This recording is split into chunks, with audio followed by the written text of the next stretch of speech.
राज कपूर की फिल्म बरसात बॉलीवुड की तारीख में संगे मील साबित हुई। इस फिल्म से लता, शंकर जयकिशन और राज कपूर का सितारा चमका, जो तकरीबन अगले 20 साल बॉलीवुड में जगमगाता रहा। धीरे धीरे राज कपूर और शंकर जयकिशन की लौ मध्यम होती चली गई। यह अलग बात कि लता की ताबनाकी कभी ना धुंधला सकी।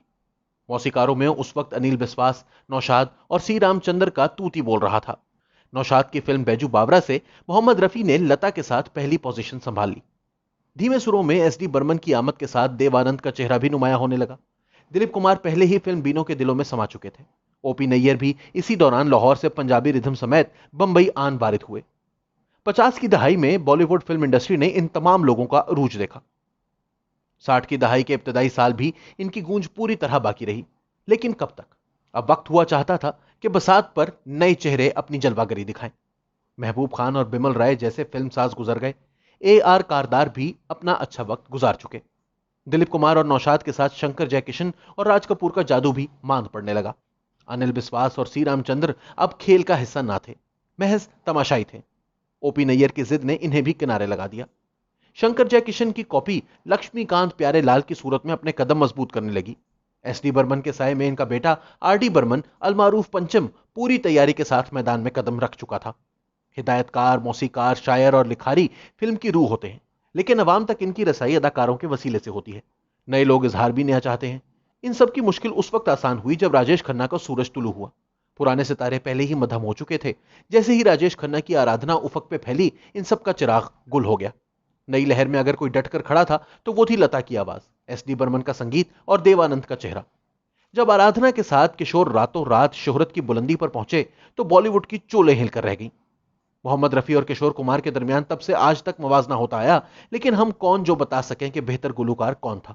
हम इस बात की खोज लगाते हैं कि वो कौन से अवामिल थे जिनकी वजह से रफी साहब की जगह किशोर ने संभाल ली। रफी साहब की आवाज में सबसे बड़ी खूबी इनकी कोमलता और नजाकत है। एस डी बर्मन और देवानंद की फिल्म गाइड का कोई भी गीत उठा के देख लीजिए, यह खासियत पूरी तरह मौजूद है। इसके 2 साल बाद रिलीज होने वाली फिल्म ज्यूल थीफ के मौसीकार भी एस डी बर्मन थे और स्क्रीन पे चेहरा भी देवानंद का था। इस फिल्म में रफी का वाहिद गीत लता के साथ 2 गाने की सूरत में मौजूद है। दिल पुकारे आरे आरे सुनते हुए गुमान गुजरता है जैसे ये रफी की आवाज है ही नहीं।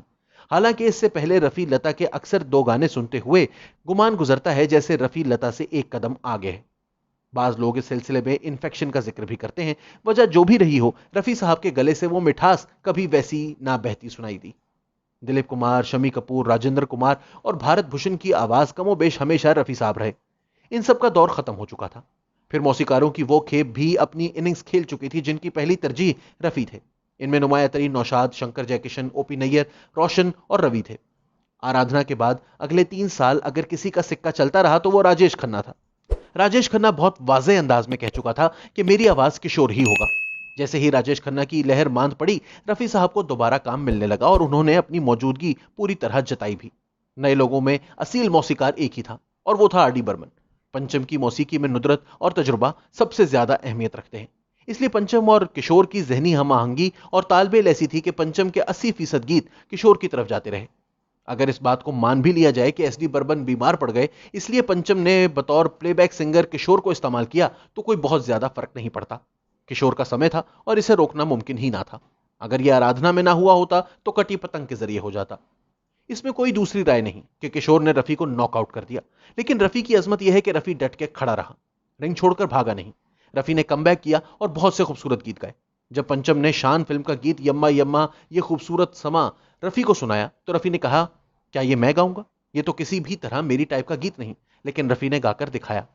उषा खन्ना की मौसीकी में रफी साहब की वापसी तेरी गलियों में ना रखेंगे कदम आज के बाद से हुई। मदन मोहन की फिल्म लैला मजनू में भरपूर गीत गाने के बाद आर डी बर्मन की फिल्म हम किसी से कम नहीं अहम तरीन फिल्म थी। 11 साल पहले शमी कपूर की फिल्म तीसरी मंजिल में रफी साहब की आवाज से उड़ान भरने वाले पंचम के लिए रफी अब महज एक वाजिबी जरूरत थे। किशोर और पंचम के दरमियान से हम किसी से कम नहीं के गीत क्या हुआ तेरा वादा पर रफी को जब 9 साल बाद बेहतरीन गुलूकार का फिल्म फेयर अवार्ड मिला तो रफी का एतमाद किस बुलंदी को छू रहा होगा। इसी गीत से रफी साहब पहली बार नेशनल फिल्म फेयर अवार्ड भी जीतने में कामयाब हुए। तेरी बिंदिया रे दर्दे दिल चांद मेरा दिल चांदनी हो तुम, तो इस तरह से मेरी जिंदगी में शामिल है, बर्बाद मोहब्बत की दुआ साथ लिए जा जैसे गीत 70 की दहाई में बहुत मकबूल हुए। लेकिन अपने दिल पे हाथ रख के बताइए, इनमें से कोई एक भी गीत किशोर के मेरे नैना सावन भादों, चिंगारी कोई भड़के, जिंदगी का सफर है ये कैसा सफर, ये शाम मस्तानी, चला जाता हूं किसी की धुन में, जिंदगी एक सफर है सुहाना के करीब भी आता है?